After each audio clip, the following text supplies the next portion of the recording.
Welcome to another Founder Wisdom Pod with Komal Singh with us today. Komal is a co-founder at 4XDigital AI since a year ago. It's not her first company. She was previously member at YEC, which is one of my favorite org for young entrepreneurs, and also founder at Numari.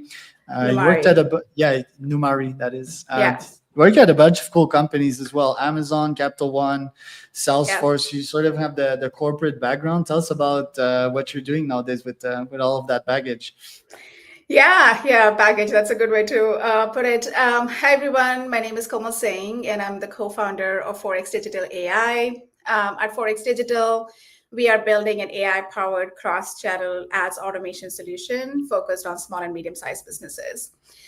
So Charles, like you mentioned, I have quite a bit of corporate background. My latest was with Amazon. I have a product management background. So I was building products at Amazon. I was working with many different small sellers in the world of Amazon. And it was during that time that I saw the gap in the market when it comes to efficient advertising solutions focused on small and medium-sized sellers. So long story short, yeah, I got really passionate about this space. So last Feb, actually quit my job, got my co-founder, and yeah, we are now a year and a half into this, almost a year and a half into this. And are you quitting for good, or if I come up with you with the 300K a year offer, you're gonna go back to corporate? That's a good question. I don't think so. I don't think any entrepreneur starts something to as a vehicle to make money. I think it's more than Burn the that. boats. It's more than that. I think I want to create something of value, and this is my vehicle to do that. So I think I'm very passionate about what we're building. I want to build a big company. I want to build, I want to build something of value. So yeah, I don't think so. And why are you that way while most of your peers have chosen comfort in their comfortable corporate jobs? I don't know about them, but I think for me, like a couple things, right, in your life that kind of shape who you are. So for me, like my previous startup, Numari, I started that because I was frustrated with my corporate job. I wasn't really liking it. I wasn't finding satisfaction. And I firmly believe that you have to like kind of what you do. Otherwise, it's just very difficult. And I don't want to be the one who's just living for the weekends and not really happy Monday through Friday. Like I just can't live a life like that. So I was looking on I was like, what do I do? How do I find meaning in my work? And then I happened to talk with a friend of mine, and we kind of got together and started Numari. So that was kind of again born from a frustration with your job. But during that process, I really liked this idea of building something with nothing, having an idea, building something tangible, getting a team, kind of shepherding a team around a vision, getting them excited about this, like all of these pieces that you do as an entrepreneur. Like I was really good at those. It kind of tied in directly with my personality. I just really had fun. So 2.5 years after that, I had to wrap it up because I didn't have a successful exit. So even if it's a failed startup, that was one of the most gratifying experiences of my career. So I went back into corporate, and then I found the role of product management, which is, again, the same kind of you have an idea, gather a team, get it to market, grow it. So it was very good. So when I left my job at Amazon, I loved the job. I loved working for product Amazon. Is fun. Product is fun. And I know not a lot of people can say they really like working for Amazon, but I did. So this time around, it was very different. I didn't leave because I was frustrated with my job. I left because I can do this. And I got really excited of the feeling of being back in the building space. So yeah, that is it for me. That's a great story. So first obvious question for that one, is it SaaS model, and have you raised capital for that one? The 4XDigital, this one? Yeah. So this is a SaaS company. No, we have not raised any funding. We are bootstrapping the company. It's a subscription model for small businesses. Nice. And what's your GTM motion? How are you getting clients out of that one? Yeah. So our GTM is actually, we have an interesting business model where our model is B2B2B. So what I mean by that is our end users are small business owners, and we work with hundreds of small business owners, directly. But then we also work with platform partners. So we provide the ad tech infrastructure that can be integrated into any e-commerce platform or any other SaaS platform that serve our end user. So that is also a GTM motion where we integrate with our e-com and SaaS platform partners, and then they offer this to the end user. Right. I like that. I think that's a competitive point, but there's so many competitors in that space. Like, how do you really distinguish yourself in the end? Is it the product experience, which is under your management? Yeah. So I think a few things, right? SMB space, digital marketing space sometimes feels very crowded. There are so many players, and so many players are making so many different noises. But when you think about who is really going after the ICP, the target user, the target small business that we are going after, it is very underserved. The options they have right now are not reliable. They're expensive. They have lack of transparency, lack of results. So the pain point that I identified, they're still there. A year plus building into this, working with hundreds of businesses. So that is kind of like one of the big things is like there is so much noise, but no one is really solving the pain point that we are looking to solve for the market that we are looking to solve. That is number one. Number two, a lot of the solutions, Charles, like they solve a piece of the puzzle. Like there will be many startups who will do ad creatives, and there are many good ones. Like they're really like do a good job with the ad creatives. There are some companies that will do a portion of your advertising, like maybe just giving you a set of keywords that you can upload for this ad campaign. So when you solve pieces of the puzzle, that's not enough for our target user. Like they want the complete puzzle piece to be solved, because as a small business owner, if I just give you good creatives, you're not going to be able to do anything with that. Like you still need help creating the campaign, identifying what is a budget, identifying the campaign settings. So 4XDigital AI is the only fully automated ad solution which is focused on the SMB market. Interesting. And you mentioned that pain point. Can you get to the bottom of that? What's their specific pain point, their burning pains that they come to you to have solved? Yeah, so as a small business owner, the nuances or the characteristics are like you are wearing many different hats. You are looking to really grow your business. You don't have a ton of marketing budget, and you don't have a big runway. You're not like one of those big brands that can run a campaign for 3, 6, 9 months and then figure out what to do with those results. No, like you need something really quickly. So from a pain point standpoint, they don't have good solutions that are transparent, that are competitively priced, that enable them to grow with the solution as their business grows. So that is what 4XDigital AI is doing. Like we have a flat monthly subscription. We don't have long-term contract. It's pay as you go. There is no minimum ad spend requirements. Everything is automated, so you don't need to do anything. We provide insights and reports in a narrative style, so you really understand in plain English what's happening with your ad campaigns versus letting you figure out like from the whole bunch of charts and data. So those are all like the things that we are solving for our target user. And you mentioned they're low budget. What's the price? Because that's part of your product as well, right? Like if it's going to be expensive or if it's not going to be. So what do you charge them per month? Yeah, so our pricing is $3.99 per month. It's a subscription-based pricing. And like I said, there's no minimum ad spend requirements. And you have cross-channel with that pricing. Google, Meta, we're adding TikTok, we're going to be adding Amazon. So all of those channels, everything is taken into that one flat pricing. And in specific SMB niches, I would picture realtors, right? Like for that, for example, I used to work with realtors, and that was their price point, around $400 a month.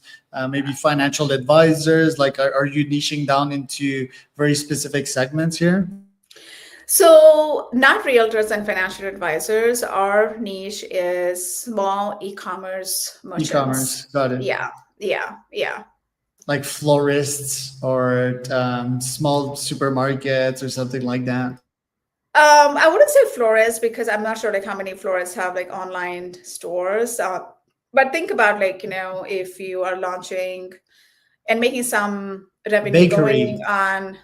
No, just like any online store. You're running courses online, for example, or, you're selling mental health products, or you're selling, any goods, any physical goods. So all of those are our target users. Right, like knowledge workers, but on a small scale, sort of. So course builders Right. and so forth. Are you launching one campaign per niche there?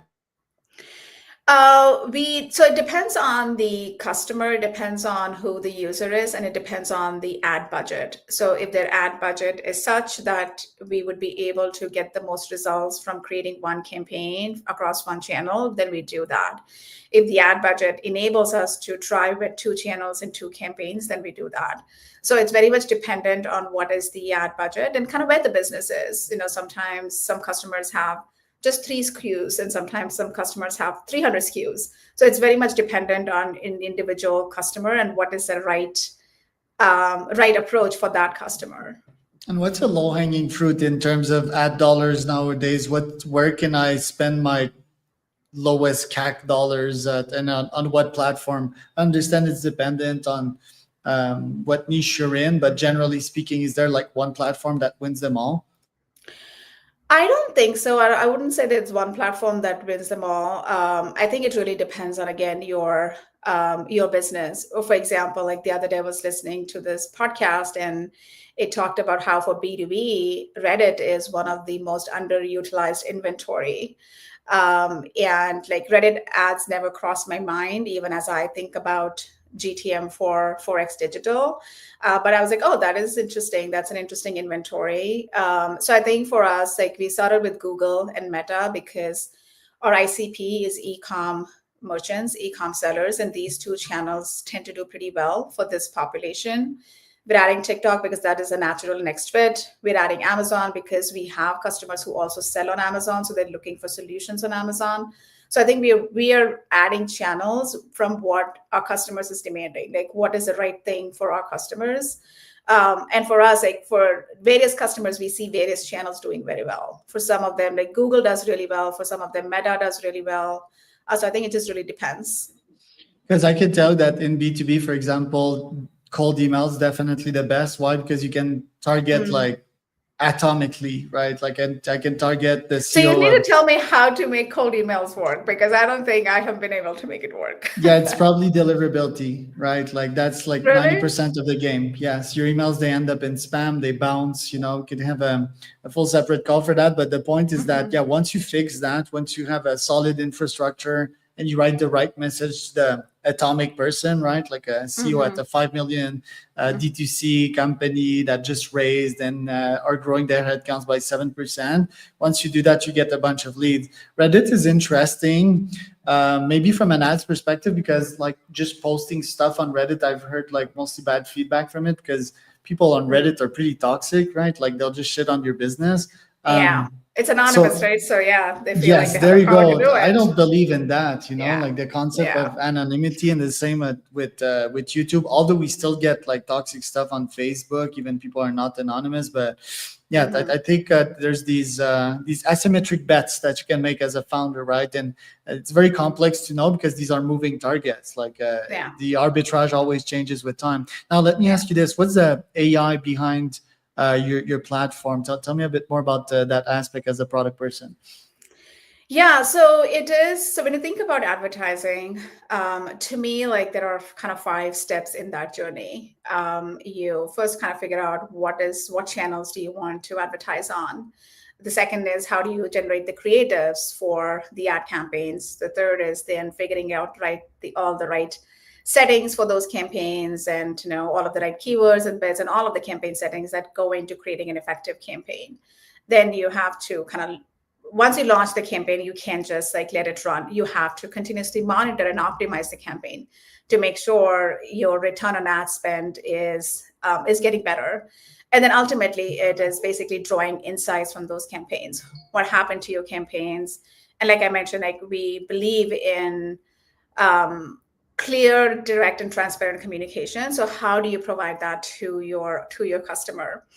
So in all of these pieces, again, on the entire advertising journey, we're of course using various pieces of AI. And I say this a lot, like I could not have launched 4XDigital 2-3 years ago. It's possible now because of this explosion, because we have all of this these tools and these technologies at our disposal to be able to do that. So for us, like be it ad creative generation, or be it campaign optimization, or be it using AI to then communicate to our users on what's happening with their ad campaigns, we're using it throughout to kind of make sure like this is, one, done efficiently end to end, and two, at the end of the day, it needs to deliver value to our users. So it needs to be better than what they already got. Like their ROAS needs to be better, their ad spend needs to be better. So yeah, that's our goal. This looks really complex, like everything that you mentioned, the creatives, the campaign setting, and all of that. When do you think you'll be able to deploy an agent to do it for you and fully manage your campaigns? Because again, I believe there's a bunch of companies that have attempted that, most have failed. We are in a different age. We're in the cursor age and the AI API age, right? So when will that be possible, and why do you think so many failed before?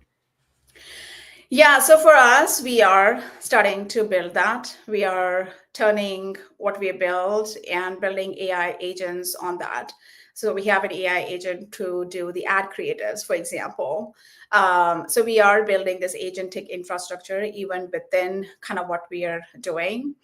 So at least like I don't know about other companies, but for us, like we are starting, because yes, I agree. And even internally, like even for our GTM, even for our operations, like whatever we do internally, we're constantly, social media, for example, like content, we're constantly asking ourselves, like, what do we do? How do we use agents, and how do we build AI agents to help us to do that?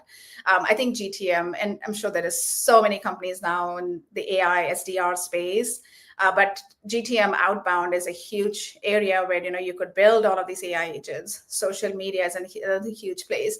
So for us, we are looking from both externally for our customers within our product, like where do we build, and even internally for us, like how do we scale what we do without adding more overhead, without adding more people, so that the obvious answer becomes AI agents. And it's really helpful because like we have not raised money, we're bootstrapping, so you are forced to kind of get creative about how do you scale. Right. Yeah. Most AI SDR companies, they're GPT wrappers. So it's like they may look complex on the front end, but in the back end, it's probably like 10% manual, 90% automated, or something like that. There's still the human touch. I think people won't go away from that soon, but yeah, most of them, that's what they are. And I'm not diminishing their works, but even if you think of like YC companies, most of them are actually that. They will have a lower price point. They'll charge you like 800 a month, right? Like I charge my client 5K per month.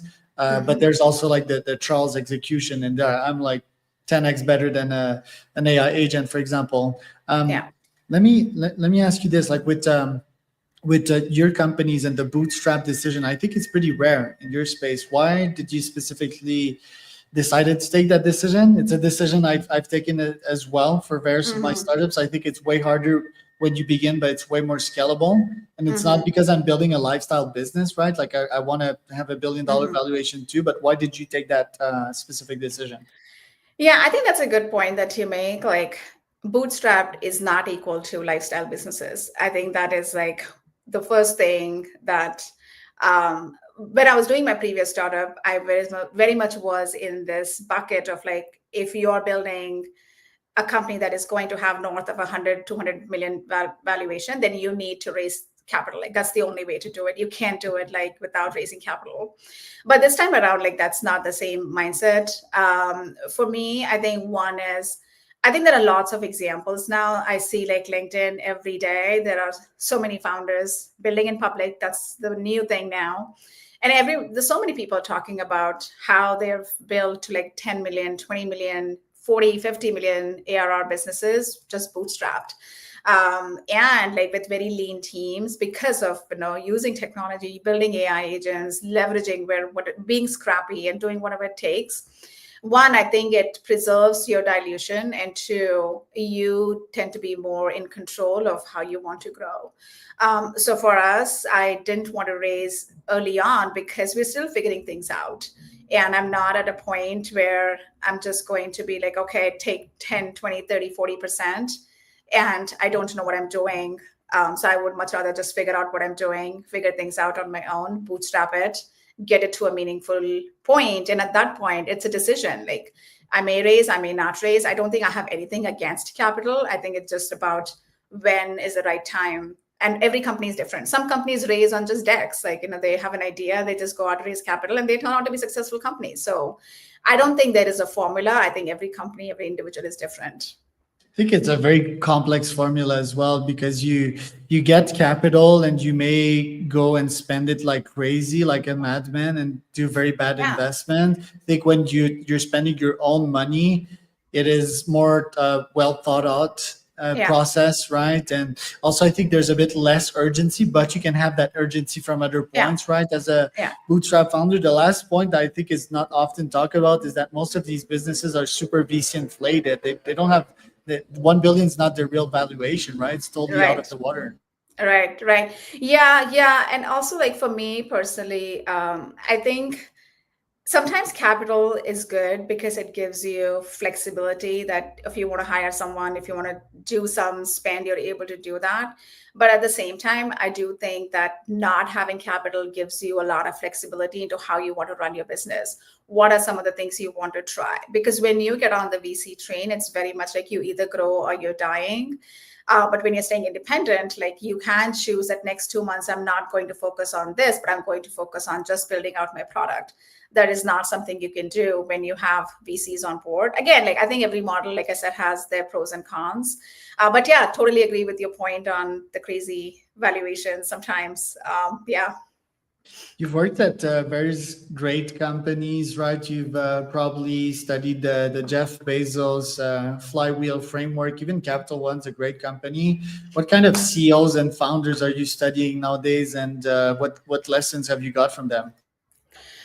Oh gosh, I don't think there's any particular founder that I'm studying. I'm studying a lot about marketing. I'm fascinated about, like I mentioned earlier, right? Like, digital marketing, SMB is such a crowded space. So for me, it's all about, like, how do we stand out? What is the kind of messaging we use? So I'm spending a lot of time, like, listening to various podcasts and books on marketing. I don't remember which was the last founder I read a book Well, maybe on. Russell Brunson in that space, right? Russell Brunson's still pretty intense on the marketing level side of things. Yeah. I'm actually reading this book. It's called Just Evil Enough. I'm forgetting the two authors who wrote the book, but it's all about how do you leverage something, a loophole or some sort of thing that no one is looking at in your market, and just go far enough to be able to exploit that to get your product out in front of everyone. So it's a very fascinating book. I just started recently.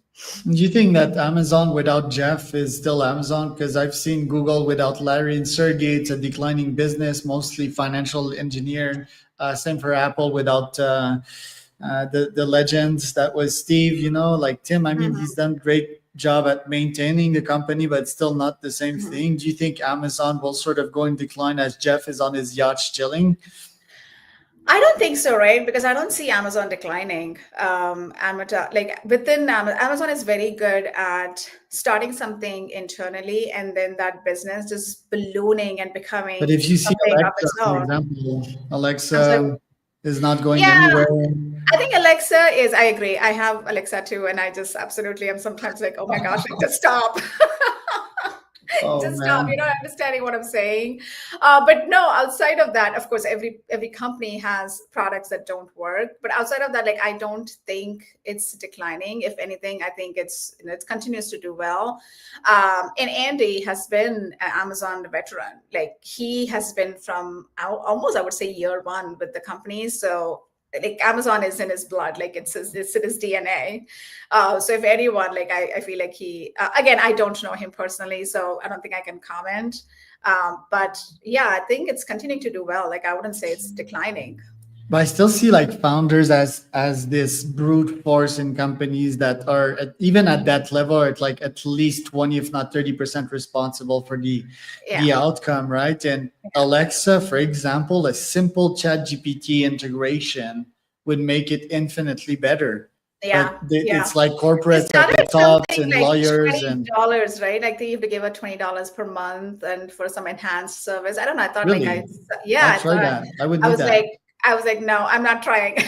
Like, I don't want to give any more money to this device. Yeah, correct. It's just, I feel like Elon is still in the weeds of his company, and Zuck, like a good podcast for you with Dwarkesh Patel. I'm not sure if you watched that one a week No. ago. It was with Zuck, and Okay. Zuck is still in the arena. Is still like fighting in the arena, and that's why I'm bullish on Meta. Yeah. And if you Yeah. take OpenAI again, there's Sam Altman. There's a founder, incredibly bullish on that company, even though Microsoft may be overshadowing them. So I think like the founders very much needed, even at a very large scale of the company, to make a substantial impact. Yeah.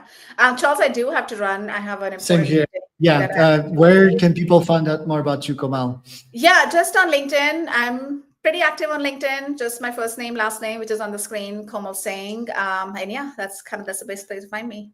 Perfect. So